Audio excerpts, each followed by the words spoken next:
một mắt đài và pôn viên dễ bông sấy ấyจะធ្វើឯងនឹងស្លាប់ចិត្តបាត់ទាំងបងស្រីឯងពីដំបងឡើយវាមិនមានណាជួយទេវាមានតែពីអ្នកប្តីប្រពន្ធហើយវាខំប្រឹងទៅទិញសាច់ទិញត្រីទិញស្អីមកធ្វើអីគេអាមុកស្អីណាណីហ្នឹងវាឡើងជាតិអាស៊ីតជើងវាហើមវាដើរអត់កើតអីអត់កើតវាធ្វើខ្លួនឯងផងវាដឹកឲ្យគេផងម៉ូតូក៏ចាស់ទៀតដល់ពេលអញ្ចឹងវាតែងតែខលមកអញលោឯងចេះតែប្រឹក្សាចេះតែផ្ដល់មតិយោបល់ឲ្យវាអញ្ចឹងណាយើងចេះតែជួយទាំងកម្លាំងកាយផងទាំងកម្លាំងចិត្តផងទាំងដើមទុនផងមិនត្រឹមតែប៉ុណ្ណោះជួយឲ្យមានបងស្រីឯងនៅសៀមរាបសុខចិត្តឲ្យគាត់ចាក់សោផ្ទះមែនតែអញ្ចឹងក្រោយគេទទួលបានជោគជ័យគេទទួលបានការសងជាមួយនឹងម្ចាស់បំណុលបានរួចសឹងតែ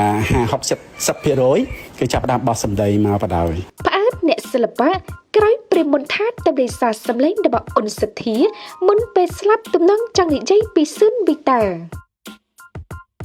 លើបណ្ដាញសង្គមជាពិសេសរង្វង់អ្នកសិល្បៈមានអ្នកភ្ញាក់ផ្អើលយ៉ាងខ្លាំងក្រោយតារាសម្ដែងព្រាមមន្ថាបានទម្លាយនៅសារសម្លេងមួយរបស់លោកអ៊ុនសធាដែលធ្លាប់បានឆាតឆ្លើយឆ្លងជាមួយគ្នាមុនពេលលាចាក់លោកខណៈសារសម្លេងនេះត្រូវបានគេសង្ស័យថាចង់និយាយសម្ដែងទៅដល់មិត្តសម្លាញ់ស៊ុនវីតាដែលតាមរយៈសារសម្លេងសន្ទនាជាមួយអ្នកនាងព្រាមមន្ថាអ៊ុនសធាបាននិយាយពីមិត្តសម្លាញ់ម្នាក់ដែលលោកធ្លាប់ជួយប៉ុន្តែក្រោយមកនៅពេលលោកជួបទុកលោកបើនឹងពឹងពាក់គេវិញបែរជាគេមិនអើពើដោយអ្វីដែលលោកទៅជួយគេនោះទេកាលពីមុនតាមរយៈវីដេអូនេះអ្នកនាងព្រាមមន្ថាបានបញ្ជាក់ថាអ្នកនាងមិនចង់ផុសនោះទេតែមិនស្ដាប់មិនឈប់បែរជានិយាយយកត្រូវដាក់តួកំសត់ដាក់សំដាក់បណ្ដាសាខ្លួនដាក់ទំនេរខ្លួនឲ្យគេមិនដឹងរឿងថាខ្លួនអាក្រក់ច្រណែនលៀបពណ៌គេទៅវិញតារាសម្ដែងនិងចម្រៀងរូបនេះនិយាយថាមហាជនមិនដឹងចោទខ្ញុំថាខ្ញុំចោទគាត់ទាំងដែលខ្ញុំគ្រាន់តែឲ្យឈប់យកខ្មោចមកនិយាយដាក់មុខអីគ្នាស្លាប់ហើយ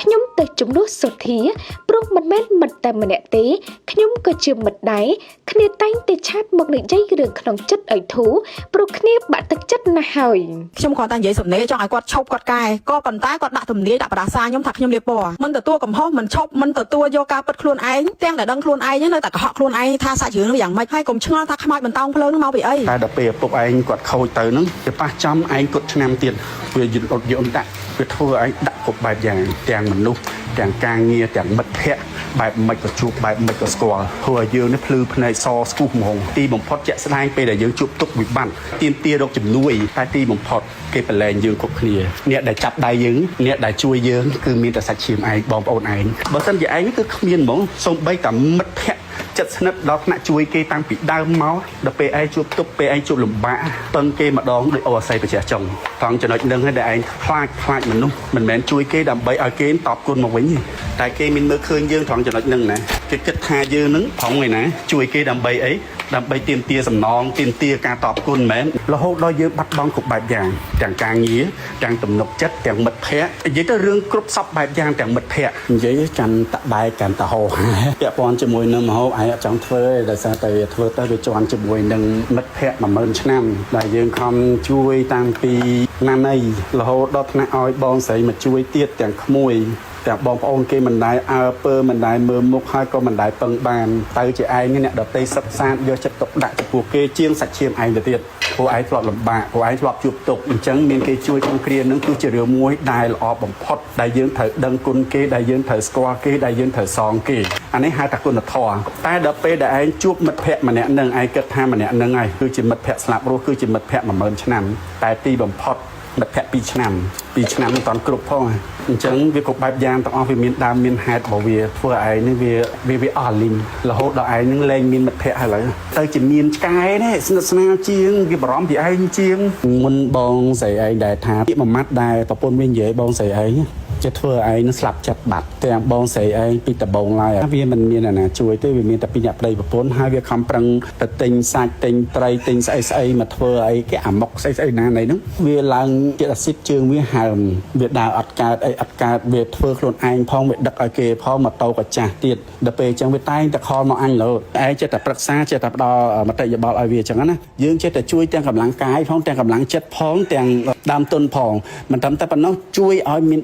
បងស្រីឯងនៅសៀមរាបសុខចិត្តឲ្យគាត់ចាក់សោផ្ទះជួយវាទៅហើយធ្វើការ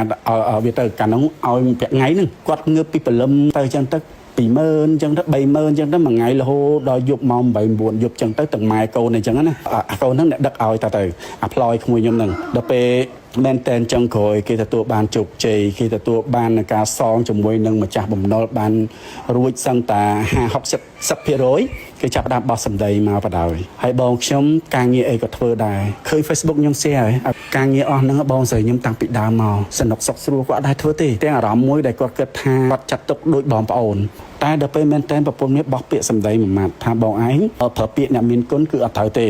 បងឯងប្រើពាក្យដែលមានគុណគឺអត់ត្រូវទេព្រោះបងឯងមកជួយការងារខ្ញុំក៏បងឯងត្រូវការកម្រៃត្រូវការប្រាក់ខែត្រូវការប្រាក់ថ្ងៃពីខ្ញុំហើយខ្ញុំជាមេហើយខ្ញុំជាតកាក៏ខ្ញុំត្រូវការប្រវល់លុយហ្នឹងទិញចេញលក់ចូលអីចឹងទៅដើម្បីប្រវល់លុយមកឲ្យជាប្រាក់ខែឬក៏ប្រាក់ថ្ងៃឲ្យបងឯងវិញដូចគ្នាដែរអញ្ចឹងពួកយើងអត់មានអ្នកណាគុណស្រ័យអ្នកណាទេគឺយើងធ្វើការទាំងអស់គ្នាដើម្បីយកផលប្រយោជន៍រៀងៗខ្លួនដល់ពេលខ្ញុំលើពាក្យទាំងអស់ហ្នឹងមកខ្ញុំថាអូកូននេះអត់ចេះបែងចែកពាក្យគុណធម៌ការជួយសង្គ្រោះនៅគ្រាដំបូងដែលពីដើមឡើយអត់មានណាជួយសម្បីតែបងប្អូនខ្លួនឯងបង្កើតបងប្អូនខ្លួនឯងបង្កើតអត់មានណាជួយចេញមុខដល់ថ្នាក់ខ្លួនឯងនិយាយទៀតទាំងការពេលប្របាក់មែនទែនណាពឹងឲ្យតែចៃខ្ចីនេះខ្ចីនោះអត់មានណាជួយសោះដល់ពេលឥឡូវនេះមកប្រើពាក្យសម្ដីបែបហ្នឹងខ្ញុំគិតថាមនុស្សនេះអត់មានគុណធម៌មនុស្សនេះអត់បានបែងចែកជាមួយនឹងអ្វីដែលហៅថាការភាពច្បាស់លាស់ជាមួយនឹងគុណធម៌ទេគេខំជួយតាំងពីណាពីណីមកអញ្ចឹងលើឈប់និយាយឈប់មាត់ឈប់កហើយឲ្យវាធ្វើអីទៅចាហើយតាមពី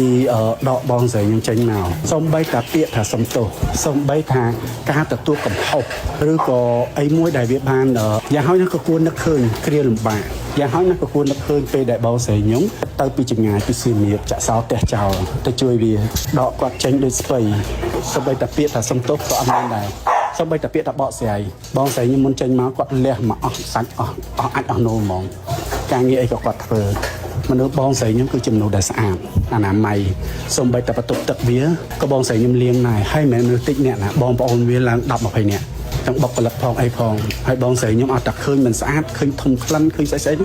អូអត់បានទេមនុស្សស្អាតការងារអីក៏អត់ប្រកាន់ដែរតែទីបំផុតអ្នកដែលគេដកមុនគេគឺបងស្រីខ្ញុំមិនគួរណាវាធ្វើអញ្ចឹងដាក់បងស្រីខ្ញុំវាធ្វើឲ្យខ្ញុំគិតថាមនុស្សនេះអត់មានឃើញពីអ្វីដែលហៅថាគុណធម៌សូមបញ្ជាក់ថាមុនពេលផ្ទុះរឿងនេះឡើងអ្នកនាងព្រិមមន្ថាបានបង្ហោះនិយាយឲ្យបុគ្គលម្នាក់ឈប់យកប្រធានបទលោកអ៊ុនសទ្ធាមកដាក់មុខនិងធ្វើជាអាជីវកម្មបន្តទៀតខណៈបុគ្គលដែលអ្នកនាងព្រិមមន្ថាចង់និយាយនោះគឺត្រូវបានគេសន្និដ្ឋានថាជាលោកសឿនវីទ័រដែលគេដឹងថាជាមិត្តសម្លាញ់របស់លោកអ៊ុនសទ្ធា